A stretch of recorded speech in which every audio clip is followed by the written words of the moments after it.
Hello everyone, good morning. It's the Republic Day. So first of all, happy Republic Day everyone.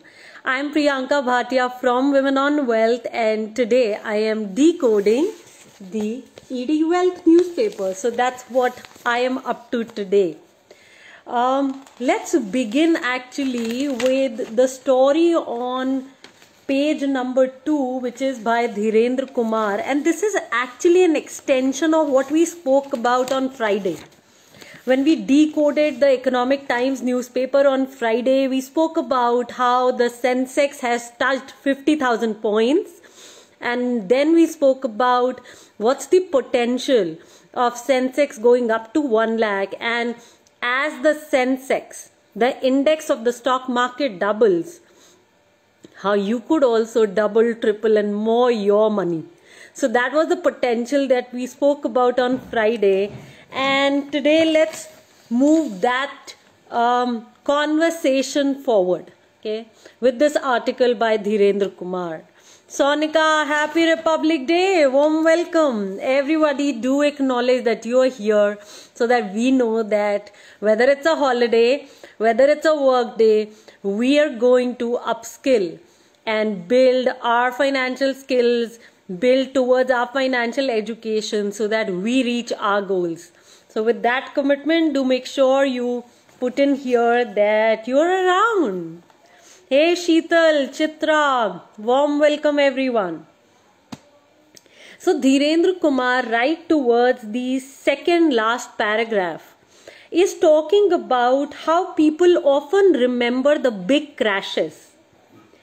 And this 50,000 number of Sensex brings home the fact that in time it all gets left behind. So all the crashes get left behind as the country's economy and business march along. So some 28 years, he's saying, when the Harshad Mehta crash happened, the market was down from around 4,500 points to 2,300. That is where the market was 28 years ago, guys. So somewhere around 1992, he's talking about. And he's saying how those numbers look so tiny in front of the 50,000 number, which is right now. So 28 years ago, from 4,500 to 2,300. And now up to 50,000 points. Look at the potential, look at the growth that has happened. And if any one of us stuck around for those 28 years with good quality stocks or mutual funds, where we would have been. So he's showing us the possibility of long-term investing and wealth creation.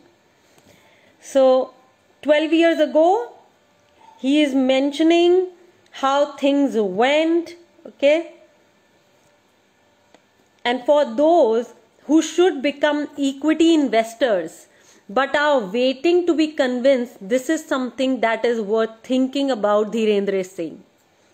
Similarly, for those who invest in equity but get a little bit too influenced by the severe ups and downs that happen, the big round number provides some perspective that all things pass, and over a long period, the story is always a cheerful one. So can you buy good quality stocks? First, you need to learn how to select good quality stocks and mutual funds. Then buy them. Like Saurabh Mukherjee says, close them in a coffee can. Okay, shut them off and then don't see them for the next 10, 12, 15 years. And well, if they are such great quality stocks and you're keeping them for 28 years, you don't know which goals you're clicking and reaching. Chitra, this is right on page number 2. Prachi, Lavina, warm welcome. So that's about, guys, that's about a perspective on wealth creation and where the stock market is headed, and your equity funds and probably your direct equities could go.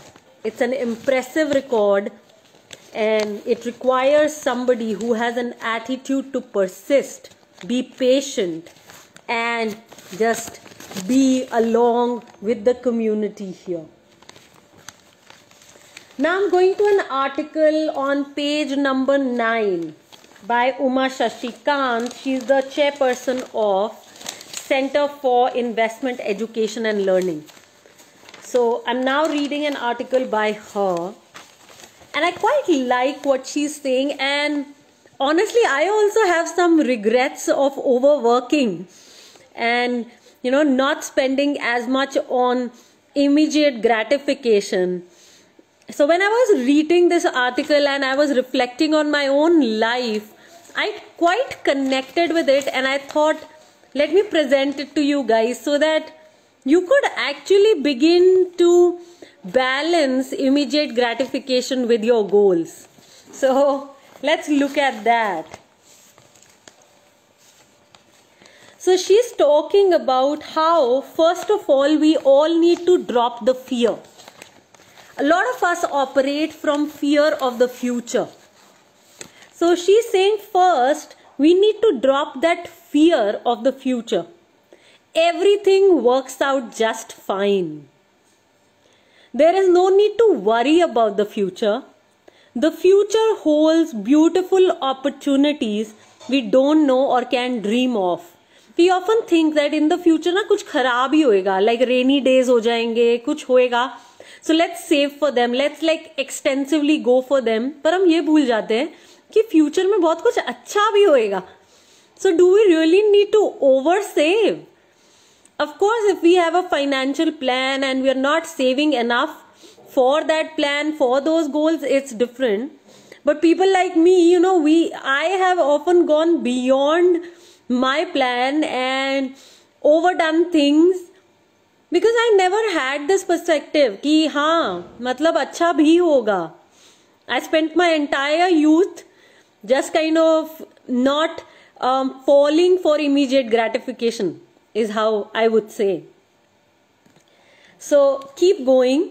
She's saying, don't let fear drive you too much caution with money or too much conservativeness to spending. Second, we will not beat ourselves about not being able to save early. Oh my God, this I have seen with so many of our investors, women investors, who kind of join us when they are 40, 45, and they beat themselves up for not saving at that young age of 20, 25, 30. So that's what is being talked about here by her. In the first 10 years of work life, she's saying people like us who had extended families to also care for could not save enough. That is just fine, no harm. So can you forgive yourself for all those years that you didn't save, for all those years that you didn't think about your financial goals, didn't think about the future probably. So if you fit in there, then that's one action for you in this 1 week. Third, we will apportion money for indulgence and for saving. So here she's talking about that balance. Treating both as equally important. So indulgence and saving equally important. So none of us being on one side of the coin. Once a monthly treat of an evening out seemed like luxury then. Now people routinely order in 3 workday dinners and go out with friends every weekend. Our frugality seems so overdone. That's where I am. I think my frugality is like quite overdone. So we would be kinder to ourselves. So this is for me that I'm also taking on, that I can be kinder to myself now for sure. I have not been so in many, many years. So now she's saying that, if we were to do the same again, what are the things we would repeat? Okay. Number 1, focus on your work. Grab every opportunity to learn and grow. So this is where I absolutely connect with her, because unless we build our skills, we're not going to reach anywhere as far as work is concerned, finances are concerned. So constantly We don't need to obsess about how much money we have or how much it will grow to. What we need to obsess about is what are the skills I have built, and are those skills helping me get where I want to reach. So one step at a time and focus on skill building, learning. That's the opportunity. Yeah. And she's saying if one can reach the peak of one's professional career by the time one is in her 50s, there is enough to spend, save, give. So right now, can we spend our time in learning, taking on opportunities, upskilling? Can we focus there? Second, we lived a life without debt, she's saying. So she lived a life without debt. Borrowing was a source of great discomfort for her husband and her. We risk being called super conservative and unwilling to use leverage, but we dislike debt. And this is something that they want to continue with. So they dislike debt and they want to continue with that. They want to continue with skill building, looking for opportunities. Third, they're saying we made giving a habit. So giving is something that they focused on. From the first income we earned, we ensured that what we had was shared and that it helped those less privileged than us. We also learned a valuable lesson about giving along the way. And now she's talking about what we would tell our children if they asked for any lessons around money. And the first lesson she is talking about is do not treat money too lightly. And do not treat it too seriously either. So I am somebody who I actually took it too seriously. And I didn't, I think, fall for any immediate gratification in those times. Look at who you've been. Are you somebody who took it way too lightly or seriously? So money and wealth bring you the security and confidence to make choices that make the world a better place. You extend your vision beyond the basics for yourself and your family. So use money as the provider of comfort, choice and security. Don't see it as an end goal. Being moneyed allows you to be a master of your time, your life and your work. Seek money and wealth for that freedom. Just yesterday I wrote a post and I said, okay, what's that one word you would equate with financial freedom? And a lot of people said goals, time, freedom, luxury. So yeah, money is a lot of things for a lot of us. Financial freedom is a lot of things for a lot of us. And can we again bring about balance? Don't take it too lightly. Don't take it too seriously either. Second, she's saying another advice for young people she's giving is there is more to living than money alone. So life's little joys come from the innumerable experiences that invariably involve others. So being empathetic, caring and inclusive matter much more than being wealthy alone. So she's talking about how there are many things that you can enjoy without money, and are you doing that in the company of others with all the human traits. Third, she's talking about invest in equity through stocks and funds with the power of participation in the best businesses that others are running. Your money grows significantly. You focus on your work and your earnings and savings. Your money accumulates and appreciates in the background, powered by the work so many others are putting in to excel, to win, to amaze, to add value. So do not let your money sit idle. That's another advice from Uma Shashikant. What are you getting? Everyone, start typing. Najwa, Somali, Parul, Preeti, Kavneet. Welcome everyone. Start typing. What are you getting? So Parul is getting that balance is the key. I really believe in indulging myself in areas that are important to me rather than just spending for the heck of it. Travel, parents, food, learning, and areas are areas that I never compromise on. Beautiful. Love that, Parul. Thank you for sharing. What about others? What is everyone getting?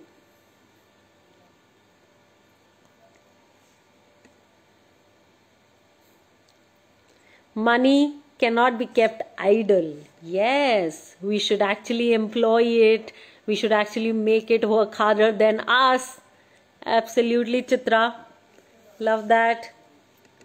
What about others? What are you getting? Today is Republic Day, holiday. So are you all planning to upskill, learn, educate yourself? What's the plan for today? Do start mentioning that as well. Shriya, happy Republic Day to you too. You absolutely loved this article. Got it. Working that balance is important. Absolutely. Balance is important everywhere. Everywhere, each aspect of our lives, balance is the key.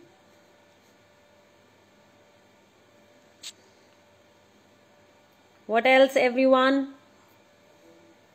Short sentences would do.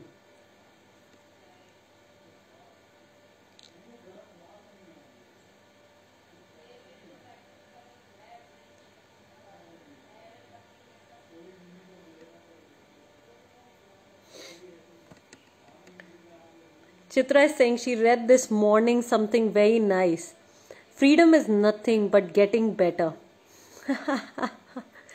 How true it is even for our money goals. Yeah. Building those skills for those goals to happen, Chitra. Absolutely. Preeti, you have to remain balanced. Don't get obsessed by just making and saving money. Enjoy your today too while planning for the after. Yeah. Somali is sharing, after with Money Gym, we need another training on how you explore money in life. The wise way. Go for another course, Priyanka. Sure, Somali. Soon. Afroz, happy Republic Day to you too. Great, guys. So let me put a reminder, since we're all about financial education for women and skill building for women, financial skill building, it's a great opportunity today to spend your time learning, skill building, educating. So do make sure that you focus there. And we have a new Money Gym batch coming up in February. So we are doing a special introduction to our flagship Money Gym program on Sunday at 11 a.m. Do make sure you speak about the Money Gym program with people in your life. And if you have actually not done the Money Gym program, I highly recommend you do. There is no other program in India which is an equivalent to what we offer in this course. Your money life will alter, and what you want to achieve will be possible. So with that commitment, closing the live today. Enjoy your day, everyone. Keep showing up and make sure you speak with more and more women about their financial education. We're committed to creating 50 lakh financially educated women by 2030. So let's cause that together. Take charge, everyone. Stay safe. Bye-bye.